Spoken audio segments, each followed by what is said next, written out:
Day start అయిన నుంచి morning నుంచి ఈవినింగ్ వరకు కొంచెం కొంచెంగా నా పనులు ఎలా ఉంటాయా అనేది మీతో షేర్ చేసేసుకుంటున్నాను.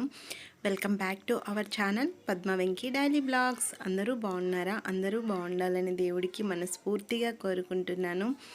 మీరందరూ కూడా ఎలా ఉన్నారు ఏంటి అనేది కామెంట్ చేయండి. ఇప్పటి వరకు వీడియోస్కి సపోర్ట్ చేస్తున్న అందరికీ పేరు పేరున కృతజ్ఞతలు చెప్తున్నాను. ఎవరైనా మన ఛానల్ని కొత్తగా చూస్తున్నట్టుంటే ప్లీజ్ సబ్స్క్రైబ్ చేసి వీడియోస్కి సపోర్ట్ చేస్తారని మనస్ఫూర్తిగా కోరుకుంటున్నాను. నా వైపు నుంచి చిన్న రిక్వెస్ట్, మీకు వీడియో నచ్చింది బాగుంది అని అనిపిస్తే ఒక్క లైక్ చేయండి. ఇప్పుడైతే వీడియో చూసేద్దాము. ఉదయం లేవంగానే ఇంటినంతటినీ కూడా తుడిచి ఇల్లు అనేది మాప్ పెట్టుకొని ముగ్గునైతే పెట్టేసుకుంటాను. నా డే అనేది ముగ్గుతోనే స్టార్ట్ అవుతుంది. మనం వేసేటప్పుడు పద్మ ముగ్గు ఇన్ని గీతలు కలపాలా, ఇన్ని గీతలు పూర్తి చేయాలా, ఇంత గజిబిజిగా ఉంటుందా అని అనిపిస్తూ ఉంటుంది. కానీ ముగ్గంతా ఒక్కసారి పూర్తయినాక ఆ ముగ్గుని పువ్వులతోని రంగులతోని అలంకరించినాక చాలా అందంగా అనిపిస్తుంది. ముగ్గులో పద్మము అంటే కలవ పువ్వు. పద్మం ముగ్గులోన కలవ పువ్వుల్లోన లక్ష్మీదేవి కొలువై ఉంటుంది. అష్టదళ పద్మం అన్నా సహస్రదళ పద్మం ముగ్గన్న ఉట్టి పద్మం ముగ్గన్న లక్ష్మీ అమ్మవారికి చాలా ఇష్టము. అలాంటి పద్మం ముగ్గు చూడడానికి అలా అనిపిస్తుంది, కానీ అలంకరించుకున్నాక చాలా అందంగా మనసుకి ఎంతో ఆహ్లాదంగా అనిపిస్తుంది. మన లైఫ్ స్టైల్ కూడా అంతే. ఇప్పటి రోజుల్లోనూ గజిబిజిగా ఉంటుంది, కానీ ఒక ప్లాన్ చేసుకొని ఒక టైం టేబుల్ని పెట్టుకుంటే ప్రతి పనిని కూడా ఈ టైంలో మనం చేసేయాలి అని ఒక టార్గెట్లా పెట్టుకుంటే ప్రతి పని కూడా అయిపోతుంది. చూడడానికి లైఫ్ కూడా చాలా అందంగా చూడముచ్చటగా కనిపిస్తుంది. మీరేమంటారు? కామెంట్ చేసేయండి. ఇది మనం అనుకుంటేనే సాధ్యం అవుతుంది. ప్రతిదీ కూడా మనం ఆచరించి చూస్తే అది మనకి అలవాటు అయిపోతుంది. కష్టమా అనిపించదు అస్సలు కూడా. ఇది ఇంత కష్టం ఉంటుందా అనేది కూడా చాలా సులువుగా తేలికగా కూడా చేసేయగలుస్తాం. అంతే కదా? ఎందుకంటే ఇంటి పనులన్నీ కూడా మల్టీ టాస్క్ చేస్తూ ఉండాలి. ఒక్క పని కాదు కదా. ఇన్ని పనుల్ని చూసి ఒక్కసారిగా మనము బెంగ పెట్టేసుకుంటే ఆ పనులు ఎప్పటికీ కూడా కాదు. ఇల్లు అనేది అందంగా అలంకరించుకోవాలి, పిల్లల్ని చూసుకోవాలి, వాళ్ళకి స్నాక్స్ చేసి పెట్టాలి, టైంకి అన్నీ అవ్వాలంటే ఒక ప్లాన్ అంటూ చేసుకుంటేనే ప్రతి పని కూడా మనకి టైంకి అవుతుంది. ఇల్లు కూడా అంతే అందంగా ఉంటుంది. ఇక్కడైతే నేను ఒక చిన్న ముగ్గును వేసేసుకున్నాను. ఎందుకంటే టైం అయిపోతుంది. పొద్దున్న పూట ఫుల్ అడావుడిగా ఉంటుంది కదా, పిల్లలకి స్కూల్కి పంపించేది, అన్ని టిఫిన్ పూజ అన్నిటికంటే ఇంపార్టెంట్ ఫస్ట్ పూజ చేసేసుకోవాలి. కాబట్టి చిన్న ముగ్గును పెట్టేసుకొని ఇంకా పనుల్లోకి వెళ్ళిపోతాను. ముగ్గు పెట్టేసుకున్నాక స్నానం చేసుకొని వచ్చి దీపారాధన చేసుకొని పిల్లలకి ఇడ్లీ చేశాను. టిఫిన్ ఇడ్లీ పెట్టి స్కూల్కి పంపించేశాను వాళ్ళ లంచ్ బాక్స్ కోసమని. ఇక్కడ పాలకూర పెసరపప్పు ఫ్రై చేసేసుకుంటున్నాను. చాలా సింపుల్గా అయిపోతుంది, చాలా టేస్టీగా ఉంటుంది, హెల్త్కి కూడా చాలా ఆరోగ్యము. ఆకుకూరలు చాలా మంచిది కదా. ఇప్పుడు ఎండాకాలం కాబట్టి మనం పెసరపప్పుని ఏదో ఒక కూర లాగైనా లేకుంటే పప్పు చారు లాగైనా వీక్లీ 1 or 2 తీసుకుంటే చలువ కూడా చేస్తుంది, చాలా ఆరోగ్యానికి కూడా చాలా మంచిది. ఇక్కడైతే కొంచెం ఆయిల్ వేసుకొని కొంచెం జీలకర్ర, పచ్చిమిర్చి, వెల్లుల్లిని దంచి వేసేసుకున్నాను. ఇంతే సరిపోతుంది. ఎండుమిర్చాన పచ్చిమిర్చాన కారంకి తగ్గట్టు వేసుకుంటే సరిపోతుంది. ఇంకెప్పుడు చెప్పే విధంగానే పసుపు అనేది ఎప్పుడు కూడా నేను ఆయిల్లోనే పోపు పెట్టేటప్పుడే వేసుకుంటాను. మంచి కలర్ యాడ్ అవుతుంది. ఆ పసుపుని స్మెల్ కూడా అసలు ఏమీ అనిపించదు. ఇక్కడ పాలకూర మంచిగా 2 సార్లు కట్ చేయకముందే నీట్గా కడిగేసి తర్వాత కట్ చేసేసుకున్నాను. ఎందుకంటే ఆకుకూర ఎప్పుడు కూడా కట్ చేసేసి కడగకూడదు, ఇసుక ఉండిపోతుంది. ఫస్టే మనము ఎక్కువ వాటర్లోన ఆకుకూరని మొత్తము శుభ్రం చేసుకున్నాక పట్టులు పురుగులు ఇవి ఏమైనా ఉన్నాయా లేవా అని ఒకసారి డీటెయిల్గా అంతా చెక్ చేసుకున్నాక వాటర్లో వేసుకొని 1-2 సార్లు కడుక్కొని తర్వాత కట్ చేసుకొని మనము కూర వండుకుంటే కూర అయినా పప్పు అయినా ఏదైనా చేసుకుంటే ఆరోగ్యానికి కూడా చాలా మంచిది.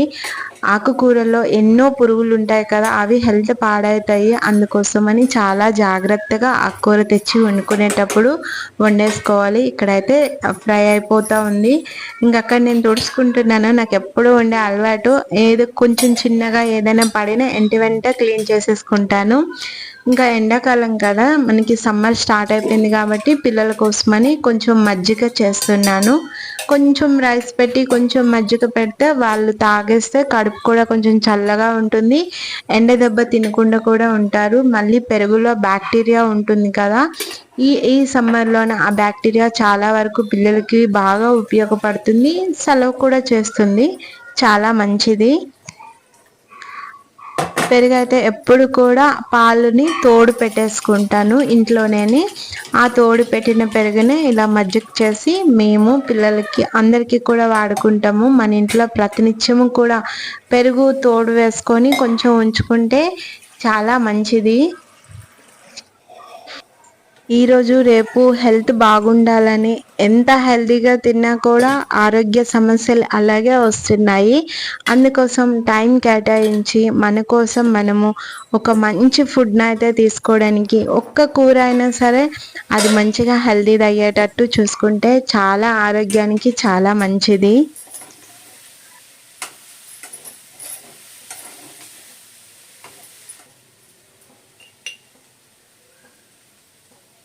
మనం పాలకూర ఫ్రై చేసేటప్పుడు ఫస్ట్ ఎప్పుడు కూడా ఉప్పు వేయకూడదు. పాలకూర కొంచెం ఉప్పుదనం అనేది ఉంటుంది. వాటర్ అంతా ఇంగిపోయినాక, ఫ్రై అయిపోయినాక మనం ఉప్పు కారము యాడ్ చేసుకుంటే ఇంకా వాటర్ దిక్కుండా మన టేస్ట్ తగ్గట్టు చాలా టేస్టీగా వస్తుంది. మా పాలకూర అయితే సూపర్గా ఉండేను. కొంచెమే అయినా అది నోట్లో పెట్టుకుంటే అమృతంలా ఉండాలి, అలా ఉండేను. చాలా బాగుండేది. మా పాపకైతే భలే నచ్చింది.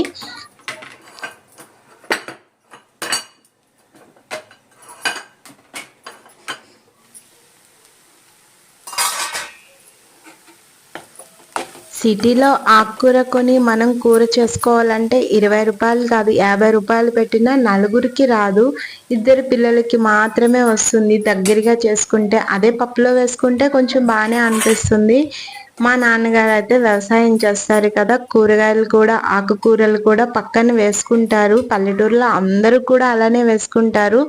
కొనుక్కోవడం చాలా తక్కువగా ఉంటుంది. అన్నీ కూడా పండించుకుంటారు. సేంద్రియ ఎరువులు వేసుకొని, పేడ అది మనకి ఆవుల నుంచి వస్తుంది కదా, అది ఒక దగ్గరగా వేసి అది వేసి పండిస్తూ ఉంటారు.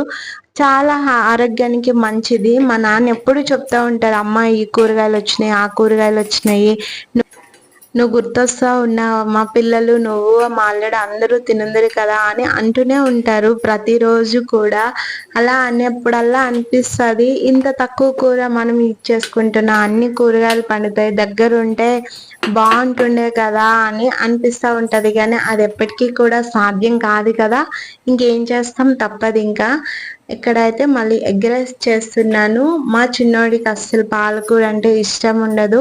ఇంటికి వచ్చినాకంటే ఏదో ఒకటి కథలు చెప్తూ అట్లా ఏదో ఒక బిస్కెట్ వేస్తూ తినిపించగలుస్తాను. బాక్స్ అంటే నచ్చకపోతే వదిలేస్తారు కదా, వేస్ట్ అయిపోతుంది. అదే మనం నచ్చింది పెట్టేస్తే చక్కగా తినేస్తాడు కదా అని ఇంకా ఎగ్ రైస్ అయితే మా చిన్నోడికి చాలా ఇష్టము. అందుకోసం ఎగ్ రైస్ చేస్తున్నాను.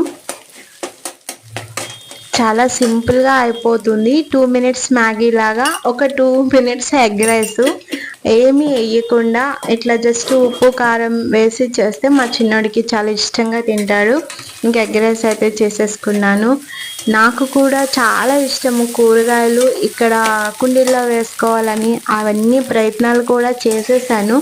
ఎందుకంటే కుండీల్లో అంత బాగా రాదు కదా, ఎండ అనేది సూర్యరశ్మి బాగా తగలాలి.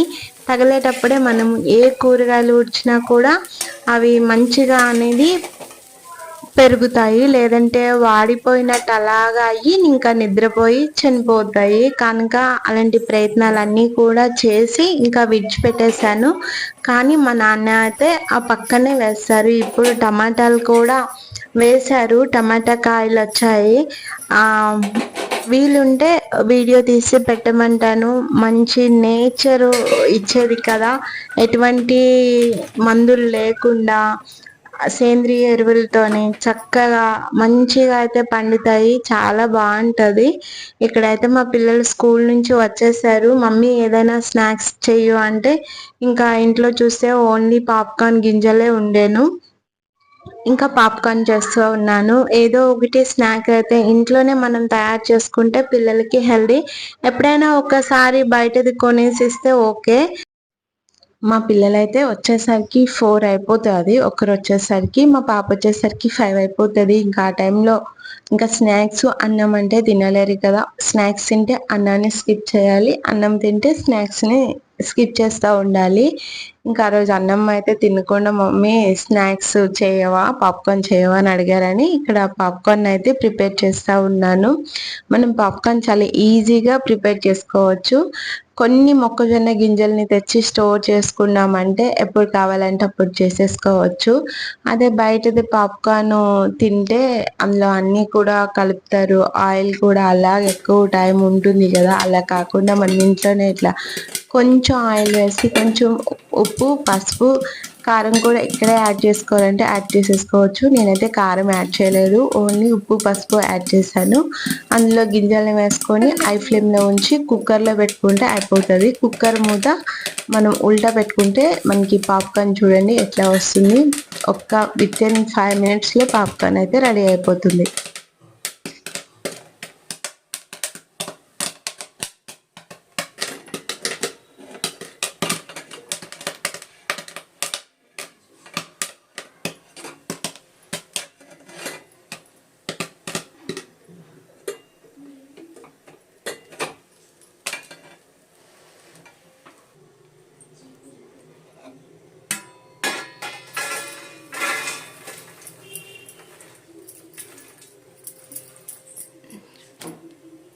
ఇదొకే 5 minutesలో అయితే పాప్కార్న్ రెడీ అయిపోయింది. చూడండి మనం వేసుకునే గింజలు గుప్పెడు వేసుకున్నాము. అయ్యేటిది ఒక ప్లేట్ అయినాయి. చాలా ఇష్టంగా ఇద్దరు పిల్లలకి కూడా సరిపోతాయి. అదే మనము ఈ పాప్కార్న్ కొనాలి అంటే బయట ఒక 30 రూపీసో 50 రూపీసో పెట్టకపోతే ఇన్ని పాప్కార్న్ అయితే రాదు. మా పిల్లలకి ఇట్లా ఏమంటారు, పేపర్ ఇట్లా చుట్టి బయట మనకి పల్లీలు అన్ని వేసి ఇస్తారు కదా, అలా ఇస్తే చాలా ఇష్టము. టీవీ చూస్తూ కోసేపు ఎంజాయ్ చేస్తూ తింటారు. ఇంకా అలా అని కొత్తవి బుక్ లో ఉంటే అవి చింపేసి ఇస్తే ఎలా ఇంకా ఉంది అలా నాన్న? చేసి వాళ్ళకి పాప్కార్న్ అనేది ఇస్తే టీవీ నచ్చిందా? చూసుకొని కొద్దిసేపు రిలాక్స్ ఎట్లా ఉన్నాయి, అవుతారు కదా. క్రిస్పీగా ఉన్నాయా? అలాగా స్కూల్ నుంచి వచ్చి మళ్ళీ ఓకే. కంటిన్యూ చదవండి అంటే వాళ్ళకి కూడా చిరాకు అనిపిస్తుంది ఏది కాబట్టి ఇవేవి చూపియండి. స్నాక్స్ పెట్టేటప్పుడు టీవీ టైం కొద్దిసేపు టీవీ చూస్తూ రిలాక్స్ అవుతారు. తర్వాత ఈలోపు నాకు కిచెన్లో ఉండే పనినంతా కూడా చేసేసుకుంటాను. వాళ్ళు తెచ్చే లంచ్ బాక్సులు అన్నీ కూడా తోమేస్తాను వెంటనే. మనకి ఇచ్చినప్పుడు కూడా నీట్గా ఉంటే బొద్దింకలు ఇవి రావడానికి ఆస్కారం అస్సలు ఉండదు. లంచ్ బాక్సెస్ కూడా ఎప్పటికప్పుడు క్లీన్ చేసుకోవడం మంచిది. పిల్లలు తెచ్చేస్తున్నాక ఇంకా నైట్ వరకు ఉంచి నైట్ తోమదాంలా అనుకుంటే అట్లా ఉండే స్మెల్ బ్యాక్టీరియా ఎక్కువ అయిపోతుంది. అలా అని ఎప్పటికప్పుడే గిన్నెలన్నీ కూడా తోమేసి వాళ్ళ హోంవర్క్ని కొద్దిసేపు చేపించి మళ్ళీ సాయంకాలం దీపారాధన చేసేసుకుంటాను. ఇది ఈవేళ రోజు వీడియో. ఈవినింగ్ వరకు అయితే నా డైలీ రొటీన్ ఎలా ఉంటుందా అనేది మీతో షేర్ చేసేసుకున్నాను. ఈ వీడియో మీకు నచ్చినట్టుంటే లైక్ చేయండి, షేర్ చేయండి, మన ఛానల్ని సబ్స్క్రైబ్ చేయండి. ఇంకొక వీడియోతో మళ్ళీ కలుసుకుందాం.